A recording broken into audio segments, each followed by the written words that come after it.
around here. I love it. Well, okay, we are live now. This is the To Be Blunt show. I am joined by Jon Spadafora of Veritas Cannabis. You are based in Colorado, and I'm just excited to have you on the podcast. I got a chance to connect with you in Colorado a couple months ago when I was visiting for the Cannabis Marketing Association. You were very kind, let me come tour one of the Veritas grows. And so I know who and what Veritas is and what the brand entails, but I'd love to welcome you to the podcast and have you introduce yourself, your brand, and just go through the breadth of, I guess, seed to sale that your business operates. Sure. Well, thank you. Thanks for having me. It's good to see you again. It's always Absolutely. fun to connect with someone. I love giving tours of the garden because it's like you get to see this like realization of what's going on. So it's really cool to see you again. My name is Jon Spadafora. I'm now president of Veritas Fine Cannabis. I have been in charge of the marketing and sales aspects of the business for the last 7 years. We were the first wholesale license that the state of Colorado granted, meaning we were the first person who was allowed to produce cannabis products without having a store that we also owned to sell them to. And we are a pure wholesaler. We currently distribute to about 275 stores across the state. So while we're only in one state, we do have a very wide footprint inside of this state. And we put out some really great flower. You know, our mantra is about ensuring that we preserve the terps. We try and choose strains that have the most terps. Our garden process is been designed to maximize the terp content of the flower. We focus on preserving them post-production, and then on the marketing side, really focus our messaging around helping people to understand what the best product for them is, with the idea that will treat them well, and they'll be able to find, you know, what it is they look for. It's done really well for us. We do a lot of experiential marketing stuff, and that's always been a big part of the fun of this job for me and for the team around here. So yeah, I'm pumped to be here. I'm glad to join you, and I'm excited, and glad to be here. Happy to have you. We're going to just like dive right in. I love that you brought up experiential marketing. I definitely want to touch on that. Before I get into some of the marketing stuff, I want to go a little bit deeper on the brand. Sure. You know, how did it come to be? You're talking about being the first to get this type of license. Like, I'm thinking a little bit, to be candid, you know, with you and the listeners, you know, who do you have to be the person that gets that first license in a state like Colorado, where it's this legacy market, there's a lot of competition. Like, what is the background for you, for the founders, to like bring this brand to market, and so like, how did you even approach launching in Colorado? So it was actually super interesting. Mike, my partner, who is the founder of the company, has always been very motivated by phenomenal cannabis. He's very inspired by it. He's always had found access to it. He's always appreciated the better parts of it. And when legal cannabis became a thing in Colorado, he tells a story of how he was driving in his car and heard the announcement that they wouldn't be prosecuting, and that kind of started the process. So he had been involved in the caregiver side of things from early on in the medical market, and had created a name for himself and for the products that he grew as being some of the better product on the market. I moved back to Colorado. I'm originally from Colorado, but I was in Vegas for 8 years prior to this. In 2014, with no intention of getting into cannabis, just moved for some other life reasons. And really struck me that when you went into a store at that time, everything was marked by strain, but nothing was marked by brand. So as a consumer, you would go through and my wife liked this strain we found, Grape Ape. There's this one store in Boulder that grew Grape Ape in a way that it was delicious. It was great. It was a very relaxing product for her. And it was like, she really enjoyed it. It was kind of getting into cannabis, and we were just consumers at that point. And I went to a different store and I bought the same strain, and it was a completely different experience. And that was kind of just a lightning rod moment for me. I'm like, this is really strange as a consumer, not knowing to ask where this came from and just seeing how it was labeled. Long story short, I ended up running into some of the team that Mike was working with that established that business at that time. And they agreed, and they were like, you know, it's important that we want to differentiate ourselves. That year, a store had entered product they had grown and won the Cannabis Cup. They didn't get any credit. They didn't get, only the people who knew about it. And I think that drove some of the decision. So we set about the task of creating a brand and went through the whole process, engaged a phenomenal branding agency that I'd used in my hospitality career, and started defining who we wanted to be and how we, all the stuff you do. Which was great. So we called ourselves a brand, and then we went to stores and said, okay, now you need to call us Veritas. And it was like the record stopped. People were like, no one cares about that. That's not how it works. And it was crazy at the very beginning. I'll never forget when we said, we created these jars that we etched and put our logo on. We thought they were so pretty. And we learned that everyone in the world who sells weed has the only jar they think they're capable of selling weed out of, right? So that didn't work. So we went and had these amazing kind of like sticker plates made. I said, cool, use your own jar, just put the Veritas logo on it, put the strain logo on it. And about 30% of the stores we sell to were like, no, no one cares. We're not going to do that. So we stopped selling to them. And we said, okay, we're going to go to places that will support us. And we found that as the consumer started to see it, we had more gravitas with the retailers who people started coming in for the named product. That was a long, long time ago. It's now evolved. Everything we put out is prepackaged, and it's become, we're very fortunate because we were here early, and because our product's been so consistent. Our garden does a phenomenal job. That there's a very consistent experience from the consumer side, and I think that as a brand, we like that we get credit. I look at it as a responsibility. Now, if something goes wrong with the jar that you just paid for, you know who put it out, you know who gave it to you, and it's on us to make it right. So I think that ultimately when you go down this road, the consumer is the one that wins. And it's been really fun because we were amongst the groups that were able to force Colorado to start acknowledging who was doing what. And for us, it's been great. We've grown a great brand following. But like I said, it also makes you accountable, and it makes everyone else accountable too. So I think it's what the consumer would hopefully want.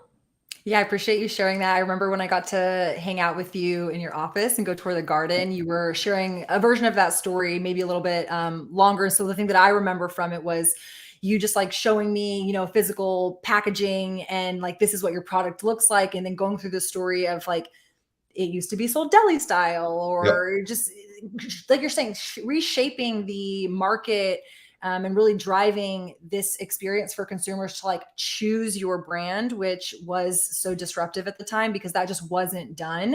And Yep. so being able to build a brand in an industry that is so predicated on just, I hate to like, diminish it, but like just getting high. I think Yep. people, they assume, oh, like even people like myself in places like Texas, I couldn't really tell you a lot of strains, prior to the last, 4 years of my involvement in the industry. Why? Because I didn't know. And frankly, I didn't care as long as it was weed and it did what it was supposed to do.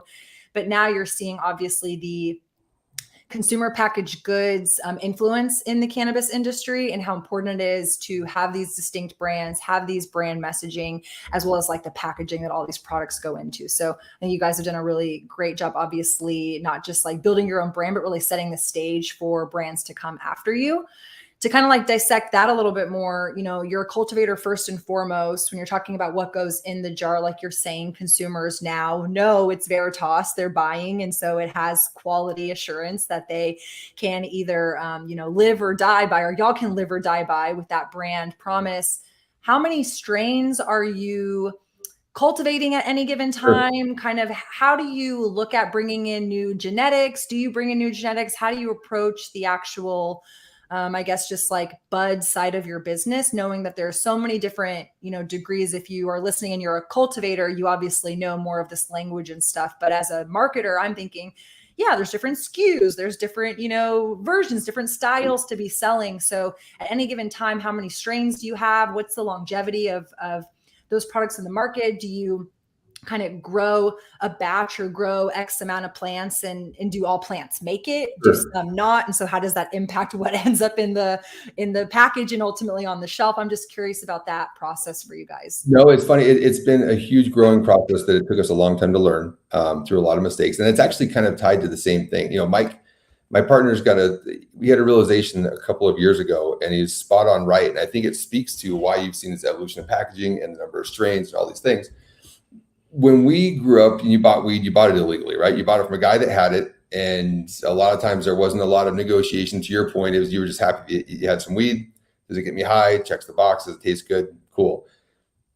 The majority of the people who buy our products now have only known legal weed. We've had legal weed on the recreational side in Colorado for 8 years, which means that many, many people, if you're 26, you've probably bought some illegal weed back in high school or college, maybe. But for the most part, you've been able to go to the store and talk to the bud tender and say, I'm looking for this. I want to feel this way. I want to taste this way. I want to spend X, whatever it is.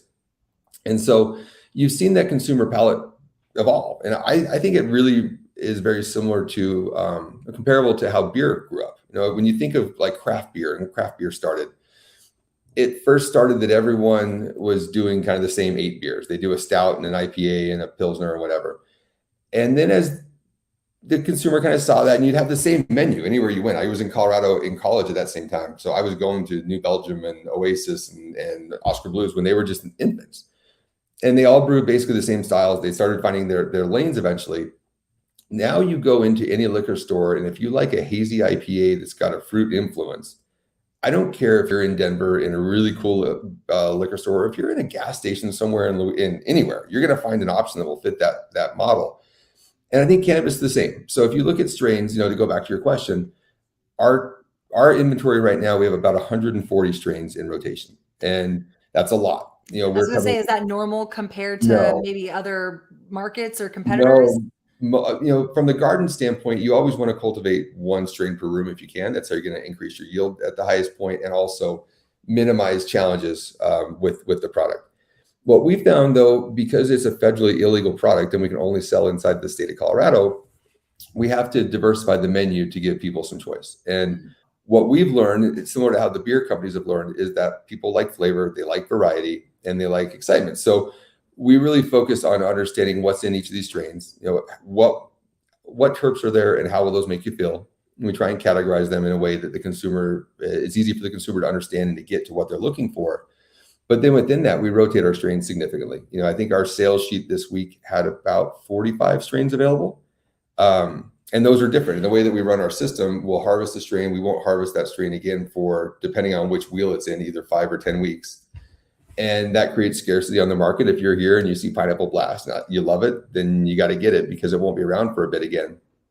And again, I think it's all tied to the same stuff. It's tied to the packaging. It's tied to everything else. Most of what we grow, the team is phenomenal. We've entered into the world of tissue culture now. So we're starting from the very beginning, and we're ensuring our plants are as healthy as they can possibly be. We're ensuring that they're, it helps with terp content, it helps with THC content, it helps with everything.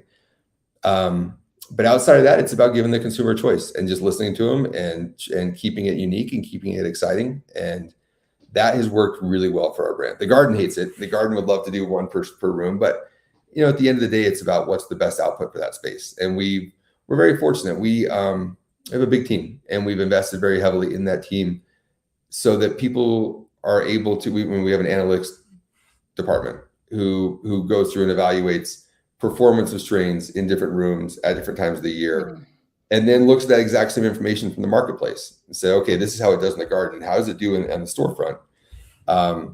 Because all that's important. If you buy a jar of our product, I want when you open it to be like, wow, that's amazing. And so it's all part of the same conversation, and we're constantly rotating those strains. I think variety is really important.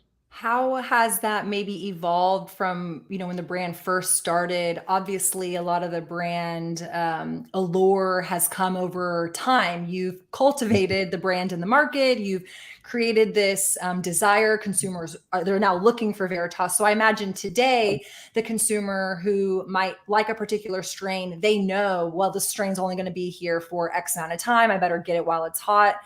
They're expecting kind of, the next thing that you guys are going to release, or perhaps waiting for the next time you do release something they like.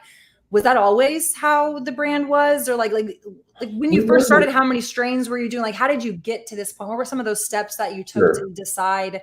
And maybe it's just time. It's just time building up the reputation to say, we now can do this. Yes. I mean, we were nowhere near that. I think we started with 8 strains or something like that. As you go through the process, that library grows, and you learn how to do it in a way that makes sense for all parts of the business. Because you're right, we're in year 7 at this point in time as an operation. We're in year 6 as a brand. That's a long time. It's a long time for us to have been doing this, and so there's quite a bit we picked up and learned as we've gone along the way. One thing we saw as the market matured, that variety became more important. And if you think back to the old days, which you see in some states, if you're right now in Missouri, stores are pumped when they have weed, right? They're pumped when they have something super special. But I sign up for a lot of those email blasts every time a new store or a new state goes on. And that's typically the battle cry. Hey, we've got weed, come and get it. Yeah. And, that's great and good for them. But eventually that changes. And when that changes, you have to have a unique position in the market. And there's a few people who I think are doing it really well. We certainly have figured out the variety side of things. And so that's one of our niches. But, like you said, it's that connection with the consumer. We take our jars, and so every one of our jars has a category color label. And the idea is exactly that. If last time you were around, you had an orange one and it was great, and the one you had wasn't there, then now you can find a different one. We've also looked to try and make it easier for a customer. We, after we kept getting our Instagram account pulled down, and one year I think we lost 100,000 followers worth of Instagram accounts across 3 different accounts. So we invested really heavily in a website. And the first thing we wanted that website to do was answer the question we got most frequently, which is, where can I find X? So we actually now have finally got to a spot where we're able to scrape online store menus every day. We input that information into our website. So if you were here and you're like, I loved Cherry Hills, I need some more Cherry Hills, you can go to our website and actually see who's got that available, which has been really phenomenal from a customer standpoint. As a business, it's also been great because now our dispensary partners will have people coming in specifically for an individual product, which gives us a lot of power in the marketplace. Yeah, it's closing that information gap that so many brands unfortunately don't have the opportunity, finances, just situation to implement the Yeah. technology to actually be able to do something with it. But I can imagine dispensaries that carry your products are like, hell yeah, Veritas is marketing and driving people to us, which is obviously making them more likely to want to carry your products because you're actually able to, like I said, close that gap. And I'm glad you brought up, for the listeners, they can't see it, so they just need to go to one of your Instagrams if they're active. I did just check. I think you have one operating right now. We currently have 2. We're back to 2 again. Yeah, it's super exciting. But your website, I'm glad you mentioned the website. I preach a lot about having a website. In cannabis, it's a little bit more nuanced and tricky because obviously you can't sell direct to consumer, but that doesn't mean you shouldn't have a website. And this is a prime example of how do you take these tangible opportunities where someone is buying your product. I didn't know that about the color coding. So that is a cool little note to obviously be able to subtly, but also very directly influence consumers. If they can't remember the strain, they can't remember, anything else, like, oh, it was the orange one. Those are obviously great cues to have. But going on the technology piece, I want to just kind of, I guess, clarify for listeners, also just like banter back and forth with you. I remember being in Colorado with you and we were talking about that. And I was expressing to you, I was looking for a particular product and I was so frustrated because the websites that, it wasn't the brand's website, it was like, Weed Maps and Leafly and all these marketplaces, they were not accurate to what inventory they had. And so me as a consumer looking for these products, it was very difficult and I didn't have any success. So I felt, helpless in a scenario where I would have loved to support this brand. I think it was like a beverage product I was looking for, and just didn't have success finding it because the technology was not obviously up to date in real time. So I'm curious if you can, just like divulge a little bit more about how you're able to, I guess, navigate that in real time. Are there integrations with these POSs that these dispensaries are using that is semi-accessible to bolt into? Did you have to do something completely custom? How do you maintain it to keep it up to date daily? It just seems like I come from technology, so that's a big undertaking to kind of navigate. But obviously the outcome is so important to connect consumers to your products. Yeah, it's one of those things. If we hadn't been really hard-headed, this has been we're multiple years before we got it to the spot where we're really super happy about it. And there are no plugins. There's no integration that works. The challenges in cannabis, I think, we're currently in 275 stores. There's probably 14 different POS systems that they use. Damn. Some of them have different capabilities than others, and then you've got all. So it was a mess. And I think that's why everybody struggles with it. I think everybody would love to give and have this info. But to your point, even the Weed Maps and Leaflies of the world don't get it right often because it's only as good as what's been manually updated. What we were able to do, I think about every day, we're really fortunate because of the people we have in this organization, kind of from top to bottom. And we're very fortunate that we've been in a position where we've been focused on growth almost exclusively for a long time until we got to this kind of year in the slowdown. And we were able to really find a lot of people who just wanted to go out and answer the questions. It wasn't about, it drove them crazy too. So how do I solve it? We actually took a platform that was engineered for a different purpose. It's for sales predominantly and for sales reps. And it's a opportunity map, for lack of a better term. Who's carrying my competitor who's doing this, that, and the other. But we were able to figure out how to export some information on the back end. And what we learned is that we were actually getting a snapshot of what was available on existing store menus today. So it's updated once a day, and we can go through and know that because this service, which has a completely different purpose, is able to integrate with all those different POS systems. I think that they're currently in about 89% of the stores in Colorado, so almost all of them. Mm-hmm. We were able to figure out how to just pull this information out, and then we on the website had to build a vehicle where we could export that as a CSV and then kind of plug it back in. And then there's multiple places where people can go and source it. So they can go to the strain page and be like, I only want to know about cherry diesel, or do I get more cherry diesel? Or they can go to the map page and say, what's closest to me? And then click on the store and see what they have on their shelves. And so the idea is to just harness the information and then give it to people however they want to digest it. Our next iteration, we've talked a lot about a loyalty club, and that's something we'll be rolling out at some point soon. But for me, that's always going to be about more than just making shit cheaper. No one, like anybody can do that, and it's not impressive, right? If you're a retailer you don't care. I ran bars and nightclubs and some hospitality stuff for a long time. And I learned that the most expensive thing on your shelf is never what you paid the most for. It's what you can't get rid of. If it's still sitting there, I don't care if you got it for a bargain, it drives you crazy, right? You go to your store, there's something in there, a box of trinkets that someone thought was cool, no one gives a shit about, and it's the bane of your existence. So for us, it's all about how do you connect the people with what they want? How do you connect the consumer with the strain that they care about? How do you connect them to the store where they can actually buy it? Because I can't sell it to them. And answering those questions, while they were really, really hard, and they took, like I said, a lot of blood, sweat, tears, and just like not willing to take no for an answer. But it's important. And I think that as a consumer, hopefully you'll see more of that coming from on all sides. That's how you make a good choice for you. Yeah, I appreciate you sharing that. Like I said, I come from technology, and it just has made me gouge my eyes out like repetitively every day, just realizing there are not proper solutions for our industry, which is an opportunity for businesses and brands with a team or time really to take it on and to try to resolve something, for your own brand. Or I'm sometimes like, it's like a broad PSA to any technologists out there, like the cannabis industry needs technology that integrates into resolving these at a better scale. And it's just like, it's crazy to me that we don't have access to it. And it's obviously so needed. And it's interesting. I wanted to point this out. Maybe you find it interesting too, but for the listeners, for sure. When you are a regulated market, I'm sure medical too, you have to report daily to the state what is coming in, what is going out. So the data is there. Yep. These dispensaries like have to say, oh, I've got 3, packages or 0 or whatever. So it's like the data is there. It's just, how do you extract that data? How do you make sense of the data in a meaningful way that is, like you said, really going to enable the consumer to get what they want, and everybody wins in that regard. Like the dispensary made a sale for something, you as the brand had your product, go to the hands of the person who wanted it. Like everybody wins.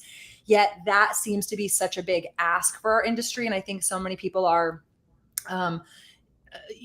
treading water so feverishly that that's not a concern of theirs, which is maybe the case for me looking for this beverage. It was a smaller brand.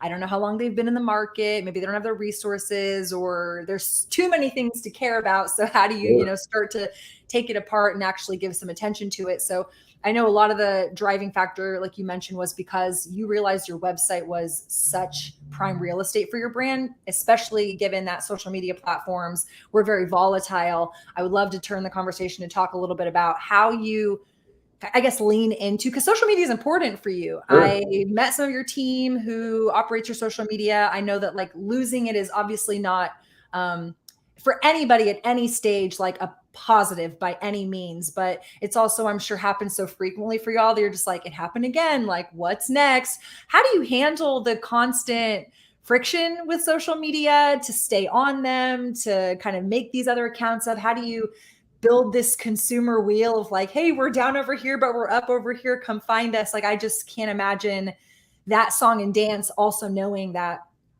everything else we're talking about is relevant and true, but consumers are going to be on Instagram. Of course. So for all the brands who are like, I don't want to be on Instagram, I'm like, well, you're missing out on your customer potentially. So knowing that that's the reality, how do you kind of approach social media? What other platforms do you play on? Do you not play on? Like, what do you care about most when it comes to social media?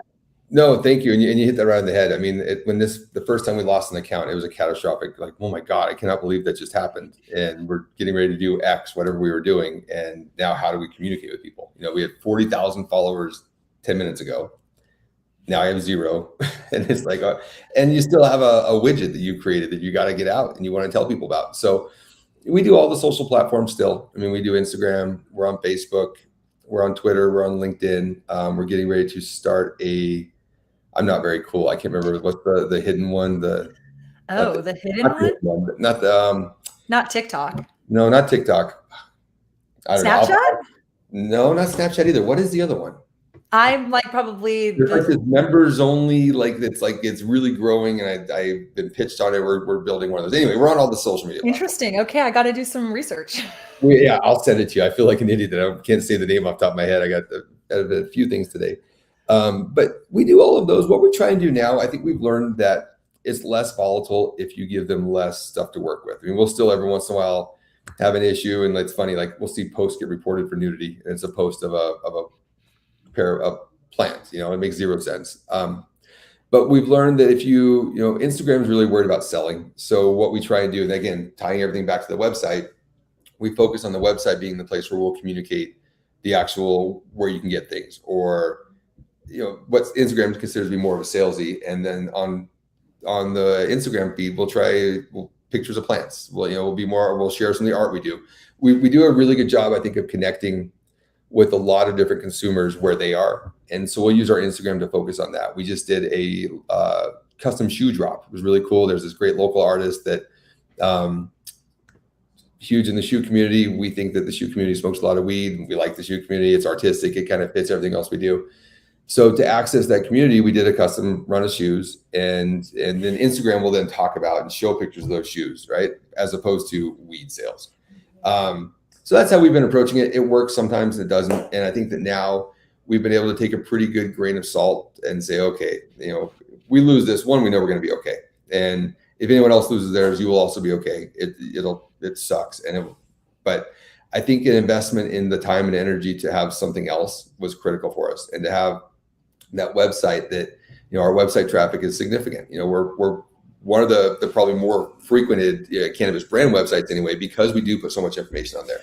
When back in the days, you'd see Instagram, and if anybody got a seed in their eighth, and I talked about the accountability, we'd hear about it, right? It'd be just cool. Well, look, we want to hear about that. We want to make it right. So we took a Nordstrom's approach and said, look, we're going to make it right regardless. But the vehicle to do that's the website. And so, it's been a long time of educating the consumers of this is the best way for us to interact with you, because it can't go away. Right? The website we own, there's nothing illegal about having a cannabis website. And then Instagram, when it goes away, we'll build it back up again. We've gotten very good at the Instagram challenge, and bothering someone in California every day to have our page back, please. And it's worked a couple times. So it's, put ketchup on it and eat the shit. You got nothing else you can do, right? It's unfortunate, but it's the most comforting thing you can do. I it's like, yeah, my heart goes out, because as someone who's very active on social media, it's like, you don't want to lose that content, especially as a brand where that is a channel to get in front of your consumers. But it is inevitable. I shouldn't say recently, in November of last year, I got deactivated on my personal account, but I do make a lot of cannabis centric content, and I know I do. So it's like, par for the course. And there was a gentleman in California, like very legacy market stuff. And he's like, welcome to the club. Like, if it hasn't happened to you once yet, like, you're not a real cannabis person. Yeah, and so exactly. now it's just, like I said, par for the course. I was curious to get a little bit more, maybe, insight from you from things that I've heard maybe about social media and Instagram in particular. And I'm curious how you guys kind of view and navigate it, just given the position of your brand. Instagram doesn't like cannabis. Like, we know that it's in their terms of service. They do assume, we're selling drugs to minors or just selling drugs outright. You mentioned something though about a post getting flagged as nudity when it's clearly cannabis. I've kind of started to come to the realization a lot of times that it's not Instagram that's flagging our content. It perhaps is a competitor, a consumer, all of it. So you're obviously aware of it, right? Like, how do you, I guess, maybe it's a short answer, maybe it's a long answer. I'm just curious, like, how do you kind of like navigate that, knowing that that is the industry, that is the market. Like, you don't want to not put content out there, Yeah. but at the same time, you could very well have a post that is compliant, not breaking any of the terms of service and still getting flagged for something because somebody just doesn't like what you posted. Yep. No, I mean, if I haven't figured that one out yet. We do need to interact, and we talk about all the time. We don't have these accounts to not use them, right? Yeah. And you can't be so afraid of getting taken down that you don't post anything. We try to be as follow the terms the best we can, and we just know, like, it could be a competitor, it could be someone who had a bad experience, it could be an ex-employee, it could be anything, right? And someone's going to flag you. But at the end of the day, we're very comfortable in what we do. We're very comfortable in who we are. We're very proud of what we do and how we do it. And I think if there's a good side to the social media world, it gives you unadulterated access to people, right? You hear what they say, what they think. You hear what they think when it's good. You hear what they think when it's bad. And for us, at least, it's a huge priority. I respond to quite a few messages myself. Or we got a social media department that responds to quite a few. And it's unfortunate that I think my gripe with Instagram is more about when they see that reporting and there's not someone with the intelligence to look back and be like, oh, okay, this is not bullying, or this is not nudity, or this is not whatever it is that it's been reported as. That shouldn't be able to stop everything. And the fact that Instagram's policies kind of put you in that spot, that's my big rub with Instagram. It's not, there's going to be, anytime you do something, and if you're doing something right, you're in front of a lot of people, you're not going to make everyone happy. And we want to, but we know that's not possible. And listen, I don't think everybody plays by the same rules like we do, right? I've never in my entire career reported a competitor. I just would consider that's dirty play to me, right? Like, I don't want that juju. Like, I would not want to put that out there. Yep. So yeah, I would never do it, but I'm sure it's happened to both of us. Yeah. People do, and that's, these imitation's a great form of flattery. And certainly I agree with that. I also think that unauthenticated anger for no reason is also a form of flattery. There's a point where people think this is all fun and games and it's really easy, right? It's a lot of fun. It's a lot of stress, and it's certainly not easy. And, you can't get hung up on the small stuff. I can't get hung up on the small stuff. There's too much big stuff to deal with and to worry about and to plan for. So I've never put it out there. I still get that bad juju coming my way, I guess. So I guess it doesn't do any good, but I just think, to your point, to reiterate your sentiment, as well as just like a comment you made earlier too about your website, the more, and I think it's like the whole, celebrity status too. People want to be famous, but when you become famous, when you become a big brand, when you, push yourself out into the light more, you're going to be more penetratable. Like, people are going to want to throw rocks and sticks, and they're going to want to, have an opinion about every little thing you do. So it's a little bit, you want to be out there, you want more brand awareness, but then you also have to accept there's going to be more people who hate on you, don't like what you're doing, and have comments and opinions that, at the end of the day, as a business owner, as an executive, you can lean into and you can let everything piss you off and ruffle your feathers, or you can, that happened, that sucks, let's try to do better, let's try to analyze it and maybe figure out how we can prevent it. But at the end of the day, it's inevitable to some extent, so you can't harbor it or get frustrated with it. And so the point of your website being your primary investment, I think, is really important to echo, because you said something else I thought was really intelligent.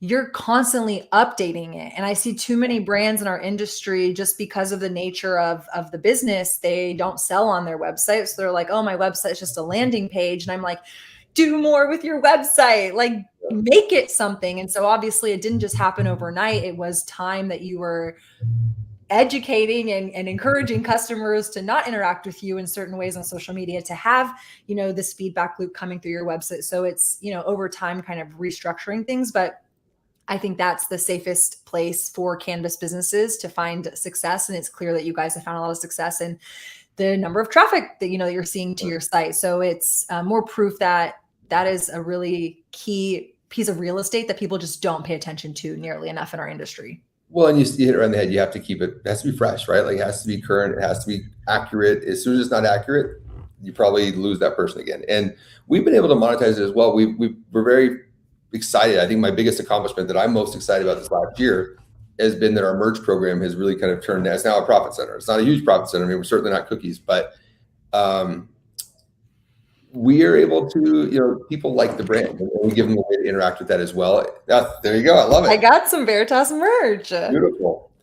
And so, I think that helped us to justify that as well. For When you're sure. making sales every day, and even though it's not your core business, we're learning how to do that. One day we hope, if I was in California, I could ship direct from my website, and who knows how the laws will change one day, but when it does, we'd like to be ready to do that as well.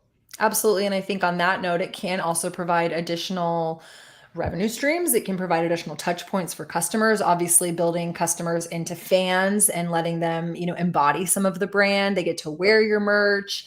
I have the rolling tray. I think I have a sweatshirt from you guys. I love wearing it out. It's you're a cool brand. And so obviously consumers, they want to feel that too. And so those are also things that I've observed some brands lean into, especially also from a social media perspective, where maybe you can't be selling or promoting, obviously, your cannabis products, but hey, you can talk about your merch, and you could even maybe do some ads on those products that direct people back to your website. And so there are some creative ways that I've started to see some brands find loopholes Yep. for some of the crap that we have to deal with as an industry. So Yeah, no, and I'm a lunatic on the merch side. When we first started doing this, and I ran bars forever, right? So I saw what it looked like for someone to come in and bring a box of T-shirts that sucked. They weren't comfortable. They were scratchy. They fit weird or whatever. And nobody wanted those. Those would be in the manager's office until the busboy spilled a drink on himself and he needed something for that night. But other than that, nobody wanted them. So we put a lot of energy into saying, okay, how do we make stuff that people want and that you're going to be proud to wear and you're going to be pumped to wear and it's going to be comfortable and soft, and that's all. It's all the investment. Same thing. It's funny you mentioned the second. We actually just launched a couple months ago a website that's just our merch for exactly that reason. We can now do Google ads and those type of things, and it's working. yeah, I see that being a really big play, especially in the CBD hemp space, Yeah. where you're doing these ads. It's very, mysterious. Someone's wearing a t-shirt or they've got a hat, and it's kind of maybe alluding to something plant-based. And then you obviously swipe, click, and it takes you to the secondary site that I haven't figured out kind of like all the different touch points, but I think that site can have a link to your regular site if you're like a CBD business trying to sell. So it gets a little convoluted, but it's possible. And obviously people can strategize and figure out how to make it work for their brand. And really, I think just test and iterate, which is so much of being a marketer. It's just obviously the tools that cannabis brands and marketers have access to is sometimes stifled. So it's just, par for the course. But there's something that you said earlier too. This has also been an exciting year in that we're finally starting to see tech that's becoming more relevant to us. We've got a tech stack that we use on the marketing side. We've got a different one we use on the operations side. And this is the first year where we actually have really great visibility into the wholesale market. I know what my competitors are selling for. I know their prices. I know who they're selling to. I know what we're selling for on the retail side, and I know what my competitors are selling for on the retail side. And it's really important information for us. And while it's not integrated and like as easy as you'd like it to be yet, this is the first year where I think we've seen multiple programs that we've felt the need to subscribe to and participate in that I think are changing how we do business and allowing us to, be smarter as opposed to just taking a lot of guesses, which is what the move was for a long time, Too long that's been the move. I know. I've been so just like eager and excited every time I talk to these like technology companies in our space. And I would admit more just like as an observer, because I don't adopt some of these technologies because it doesn't make sense for my business, but they're good, but they're not great. So it's like, hey, that's at least we have something we can work with. You can get your feedback from your businesses and start to kind of build the platforms to be better integrated. And the reality is no tech is perfect. Even just coming from platforms and integrations, I'm a WordPress gal. I love open source. It's the best solution, I believe, for the cannabis industry, at least for brands starting out, because you don't have the fear of your site being taken down for posting something that is, breaking in terms of service or something. Yep. But WordPress being open source opens the door for lots of inputs, and all the plugins, they're not all great plugins. And so It goes into, who built that plugin? What's the integration? How does it actually work with your site? And then WordPress makes new updates. So I know technology is not perfect, but obviously the right technology in place with the right team to strategize and implement it can also produce better websites. The right technology partner too. Every piece of technology that we're working with, it wasn't just a sales rep we interact with. When we talk to their engineers are calling and saying, okay, you wanted this, we were able to do that. Does that work?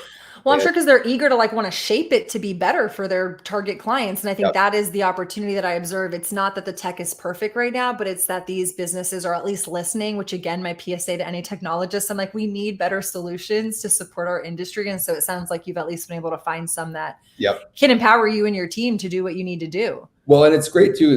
Like when I had a problem with my POS system in the restaurant, like they would fix it or walk into a fix, but they weren't always as interested in understanding my base problem and why we got there. Because Yeah. and that's different here because these are just forming, and it's really helpful. It's so yeah, it's getting better one day, At least you have access to some things, so right? it's a start. You were Exactly right. talking about though the shoe drop, and I know that you guys do a lot of artist Mhm. collaborations. There's been some skis in the past.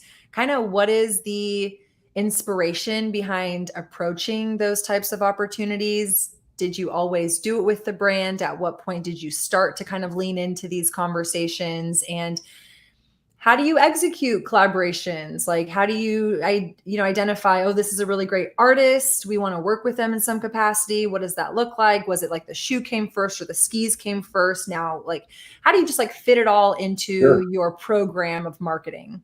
No, the skis were the first thing we did collaboration wise, and that started with, we knew that in wintertime the market slows a bit, and ski areas perk up for us, but generally speaking, the market slows.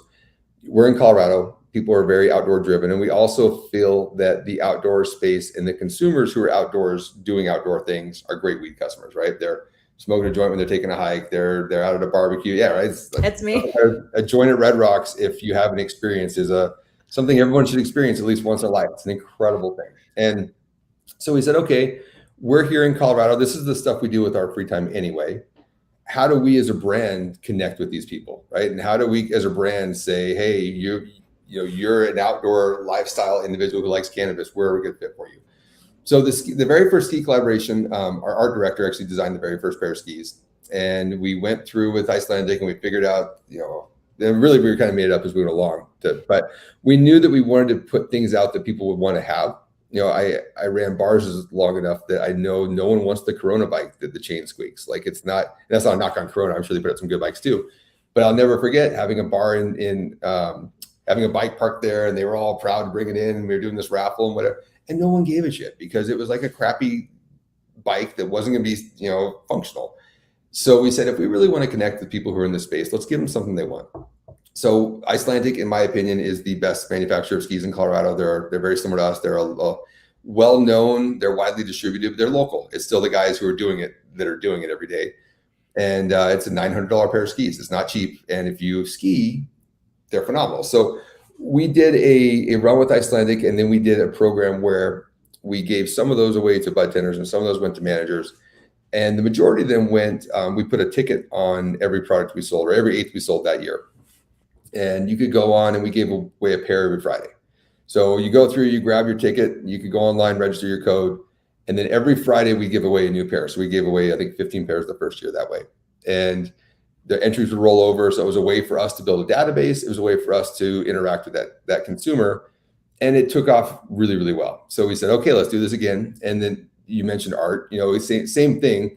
We collaborate with a ton of artists because we love artists and we think it's really cool, but also because we love the art community and we think it's an important aspect of cannabis. And we think that we wanted to connect with the art community in a real way, as opposed to just sponsoring a festival here or there.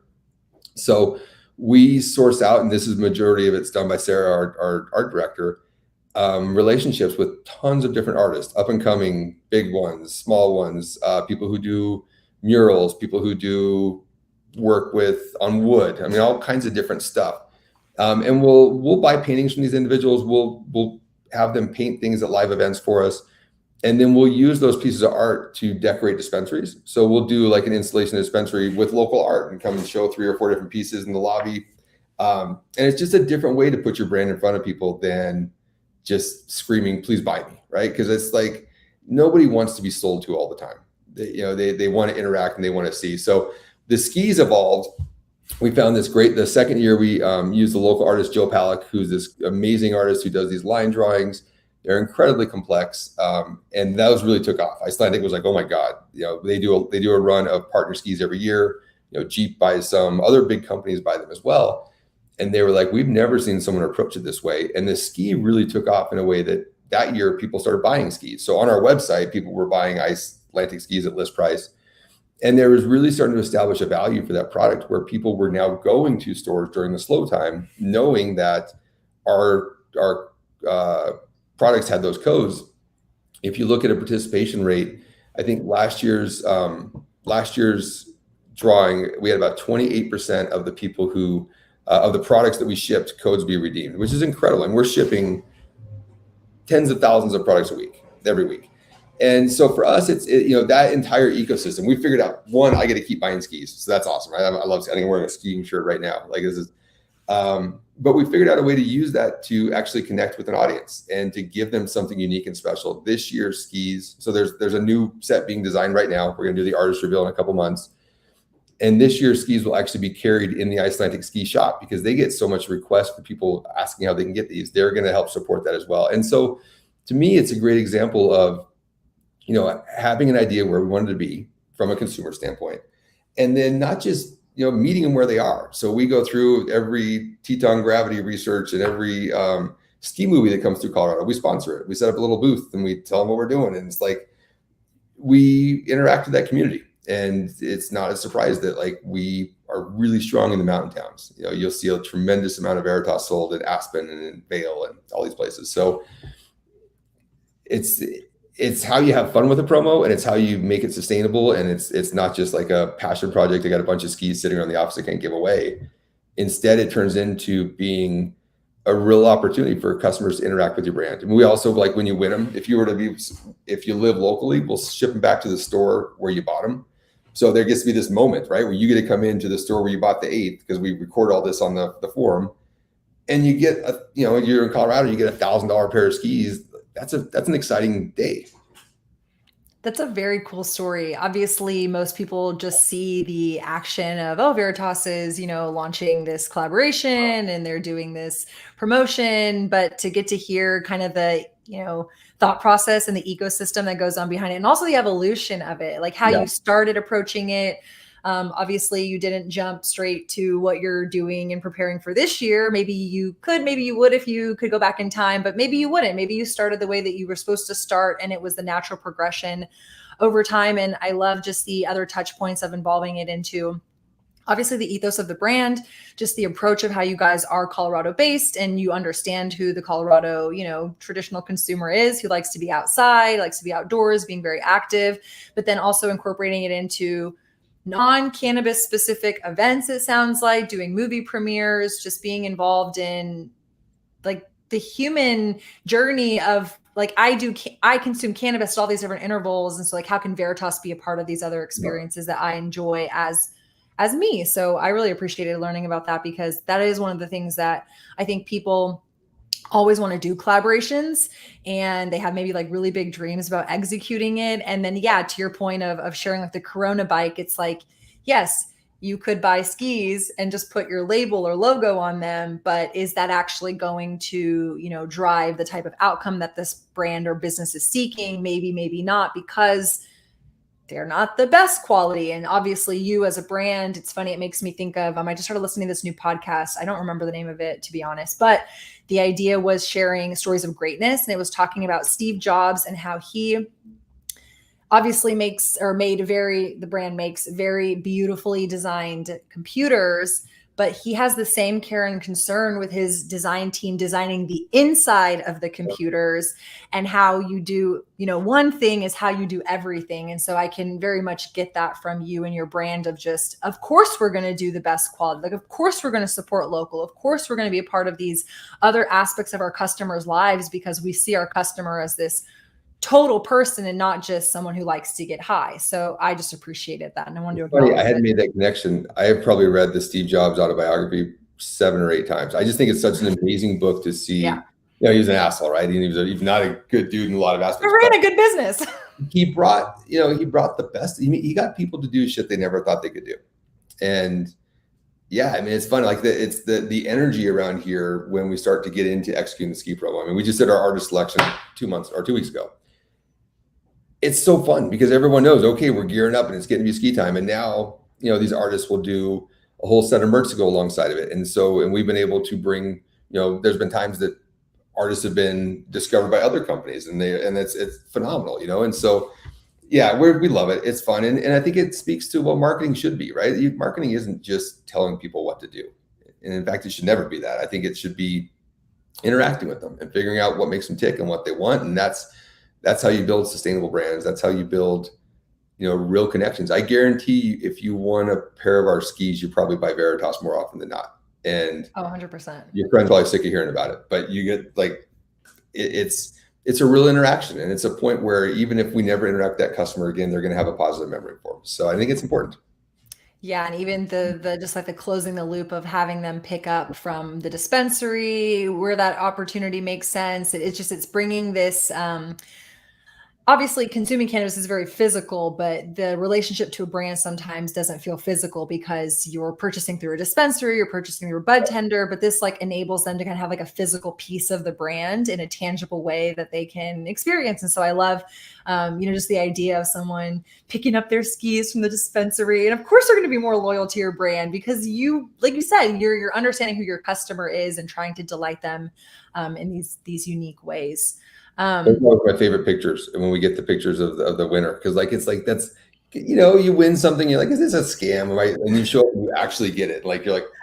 Well, that's what I was going to ask. I mean, you obviously answered it. You said how many skis you sent out, but I find sometimes a lot of these, like, there's another brand called Tacovas. They're a boot company based here in Texas, and their homepage is like one of those enter your email and we'll give away $500 gift card, for boots. And I think they are like, we draw a winner every week. And I'm like, I just don't think you do. I just don't think you actually award people. And so my observation of that is, yes, it sounds like you guys actually do what you're, promoting. And so I think for the brands and the people listening, don't just say you're going to do something because it's the cool thing to do and then not actually execute it. Because I do think consumers like myself in this boot scenario, I'm like, I'm not going to enter because this is a sham. So sorry, Tacovas, but you guys. Last thing you want is your email on another list. I get enough crap every day, all day long. And we give away, I think we do about 50 pairs a year right now. And we'll actually be upping that number as we start to go to new states, because this will be something that we think is central to our brand identity and something that we're going to do everywhere. So, and you made another smart point about the desire to do collaborations. We get approached, working on another collaboration that's pretty large scale for next summer. And it's going to be musically involved and working with a lot of different musical artists. And I think there's been so many people who've wanted that for a long time, but they've just done it wrong. They're like, I want to go put my name on your weed, right? And that no one gives a shit. Like, and they shouldn't. Like, that's nothing exciting or special about it. But if you can find a way to make it unique, then that's how, that's when things are cool. And that's when you remember them.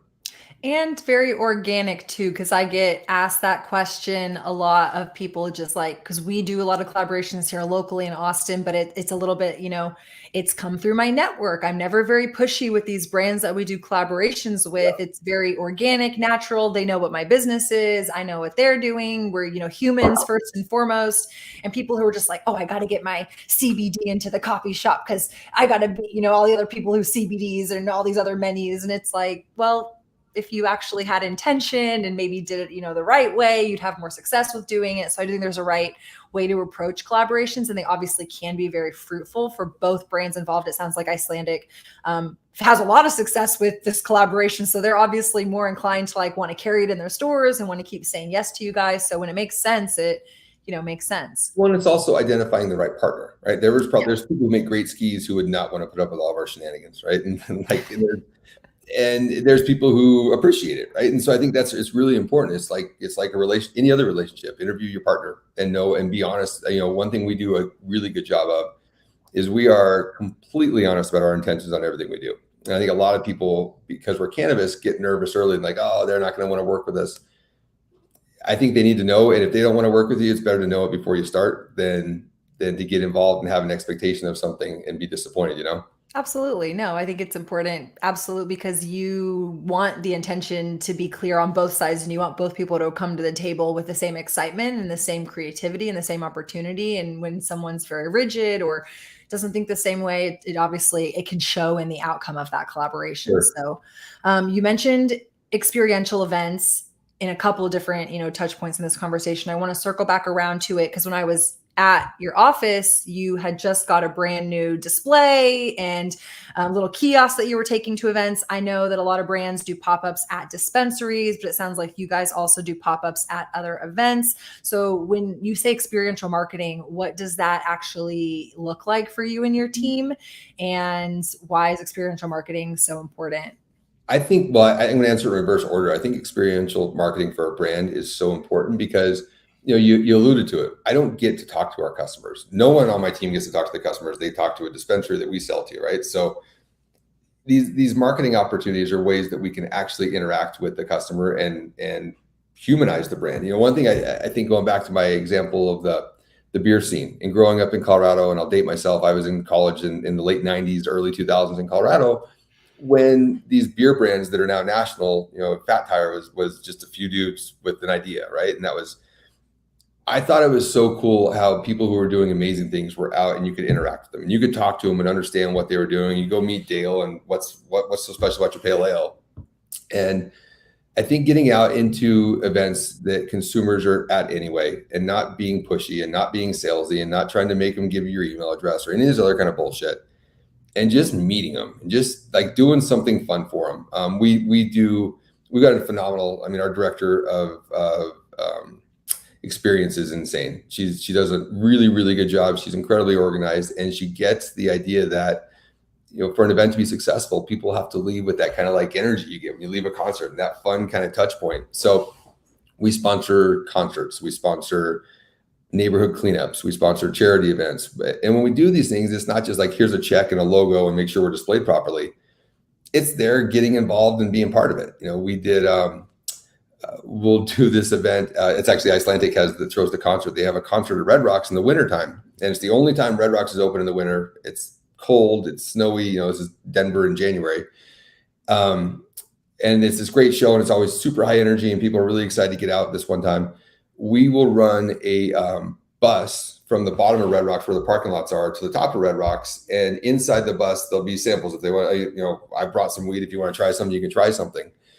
And if you don't, that's cool too. Like, we're not trying to, it's just an opportunity to get something provided they needed, a warm ride to the top, but to do that and to interact with the people who were part of the brand. It's, we do a ton of stuff with art. We work with so many different art galleries, and that means all kinds of things. That could mean that we're sponsoring a green room and making sure the art is taken care of. It could mean that we're paying for some art that's going to be hung somewhere. It could mean that we did my favorite experiential thing, or one of the very coolest ones we did a puff, pass, and paint. So we had a very cool local artist who everyone was a fan of, and we brought her in and we did a giveaway, and I think we had 40 different people show up, and then it was like fully catered.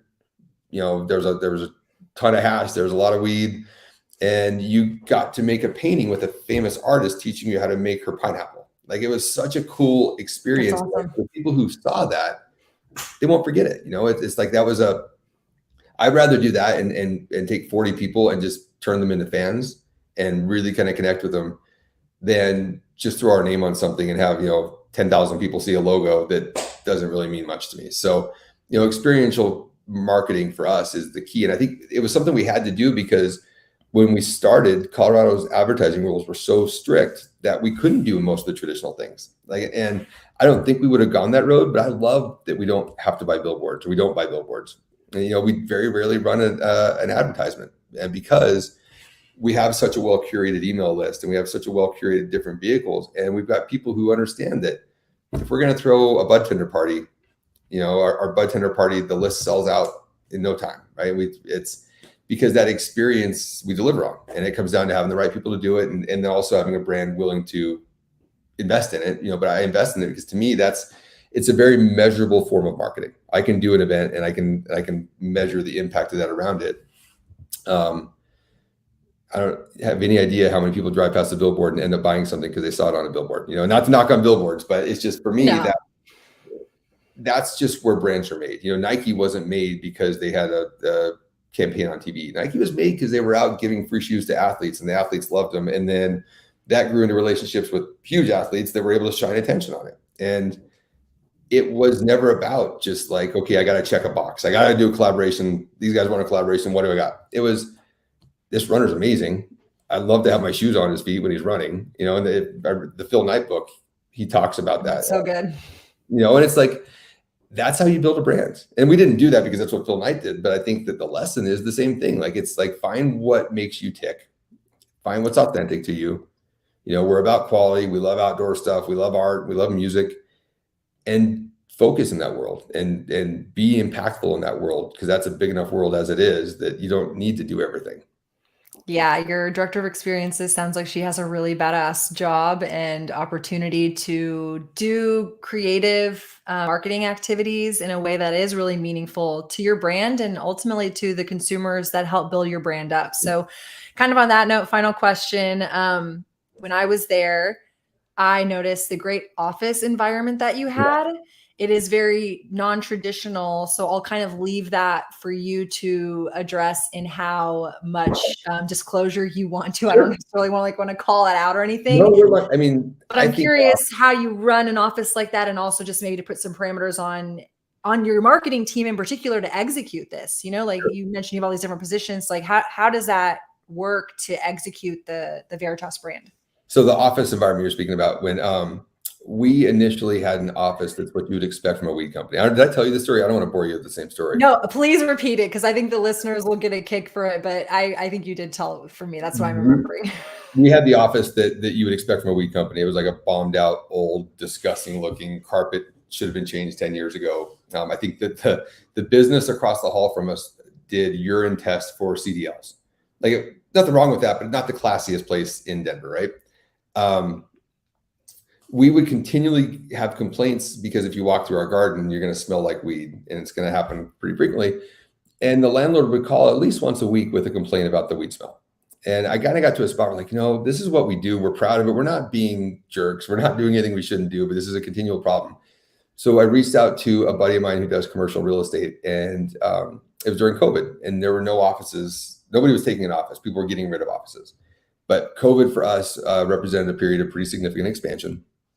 And so we were able to find this amazing, beautiful facility that was way nicer than what we thought. I've got a concrete floor, and this is a garage door behind me. So I can open my garage door and have the outside here.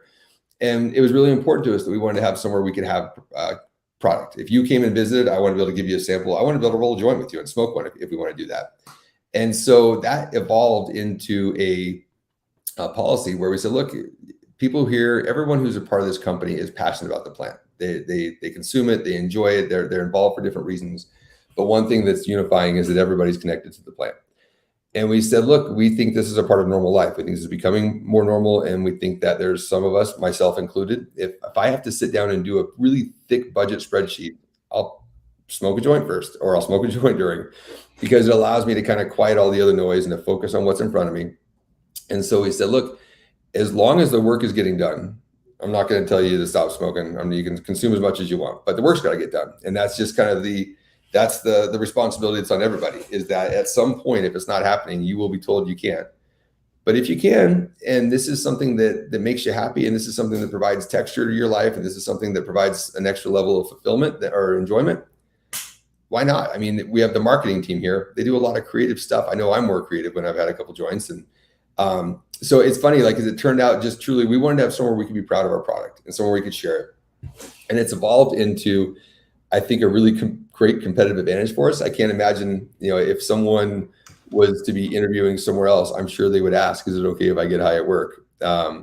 And also from a quality control perspective, we're interacting with our product frequently. So it's great. It's funny, like, everybody comes in, they see this office, they're a little bit, wow.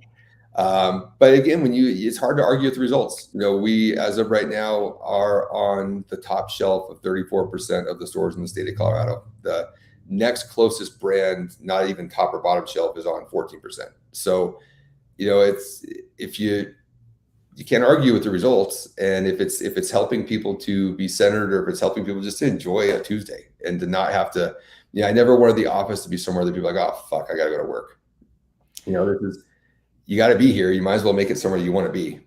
Yeah, I just thought it was so, I guess, remarkable, and I was envious of your environment, because it is non-traditional, and I can only hope that it becomes more traditional as cannabis continues to be more adopted, especially from cannabis businesses. Like, I don't expect, my tech company to be like, yeah, it's cool to smoke pot at work, but But yeah, exactly. Maybe not your doctor, but for, like you said, you are hiring people who are passionate about your business, about the plant. You know, they're probably consuming before, after hours, things like that. Why not enable them and kind of have some sort of trust environment too, to empower them to consume and to obviously, do great work for the company, and it shows that it's doing what it's intended to do. So the product is good. They like what they're experiencing, and that's all you can ask for. So I was just curious to inquire about that, just for people. Obviously, it's not explicitly marketing, but business related, where we are looking at cannabis from so many different facets in the industry. And so I think one being, how do you shape the hiring process? How do you shape the, employee employer relationship? What are perks on the job for people who are, and you're talking about, teenagers who are only experiencing buying legal weed. I can imagine, Not teenagers, 21 plus only buying legal weed. no, I mean, like, they're people who are growing up and hitting 21, where their only experience is legal opportunities to find cannabis. How is that going to impact the workplace when people are like, oh, cannabis is so normalized? You mean I get drug tested at work? Like, why the hell would I get drug tested at work? And the ripple effects of all those things. So that's why I was just curious, because I think it's important. I mean, our strongest accomplishment last year, and I have the magazine hanging on my wall, we were named one of the top cannabis companies to work for in the country. And I don't think it's because we let people smoke weed. I think it's because we actually care about making people happy, and we want to provide the environment that does that. And I think that's a component of it. And to your point, this is a tough time to be hiring people, right? It's a challenging world. So if there's something that is on brand and central and to who we are, and we can legally do it, it's why not do it and make it a better environment?